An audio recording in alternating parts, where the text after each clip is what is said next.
இன்னொரு ஃபார்முலா சொல்றேன் உங்களுக்கு. நம்ம பேசியிருக்கோம் வேற ஆங்கிள்.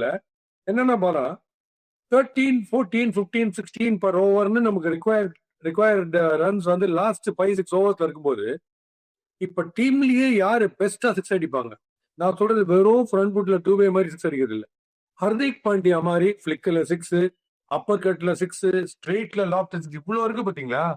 அந்த மாதிரி பிளேயர் ஒரு ரெண்டு ஆடிட்டு என்ன ஃபார்முலா மைண்ட்ல வச்சுக்கணும்னா, நான் ஆடுற 6 பால் ஃபேஸ் பண்ணேன்னா, ஒரு ஓவர்ல 6 பால் நான் ஃபேஸ் பண்ணேன்னா 3 சிக்ஸ் இல்ல 2 six sure 12.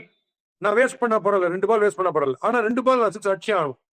Six hours tournament மாதிரி ஆடணும். அப்படி ஆடினீங்கன்னா தான் அந்த ப்ரெஷர் குறைஞ்சிங்கன்னு வரும். நீங்களும் 1-2க்கு நீங்க ஆட்டீங்கன்னா இன்னும் 17-18 போயினே இருக்கும். லாஸ்ட் ஓவர் 18 டு வின் கூட ப்ராப்ளம் கிடையாது.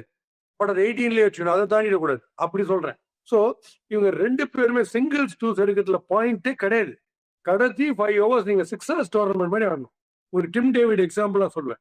டிம் டேவிட் கட்சி 5 ஓவர் இருக்காருன்னா இருக்கிற 30 பால்ல 24 பால் அவர் ஆட விட்டுருக்கான்ற. அவர் அதுல 10 பால் வேஸ்ட் பண்ணாலும் 14 பால் சிதச்சிடுவார். அதை நம்ம பார்த்துக்கணும். நேற்று ஹார்திக் அவுட் சரி, பட் ஜித்தேஷுக்கு அடிக்க முடியும்னாலும் இல்ல வேற ஒருத்தரால் அடிக்க முடியும்னாலும் திலக் வர்மா இஸ் பிரில்லியன்ட் இம்ப்ரவைசிங்ல. அவங்க எல்லா பாலும் மோஸ்ட் ஆஃப் த பால்ஸ் அவங்க தான் ஃபேஸ் பண்ணும். அதை நம்ம வச்சுக்கணும் மைண்ட்ல. இதெல்லாம் யாரோ சொல்லி அனுப்பணும் டெய்லண்டர்ஸ். இதை ஜித்தேஷ்க்கு திலக் வர்மா சொல்லியிருக்கணும். நீ ஆஃப் சைட்ல பிரமாதமா அடிப்ப சிக்ஸ், தேவையில்லாத அக்ராஸ் அப்போ அதே மிஸ்ஸிங் எவ்ரி பால், டைமிங்கும் ஆக மாட்டேன்றது. ஆஃப்ல அடிச்சு நேரம் அலட்சியமா போயிடும் சிக்ஸ்.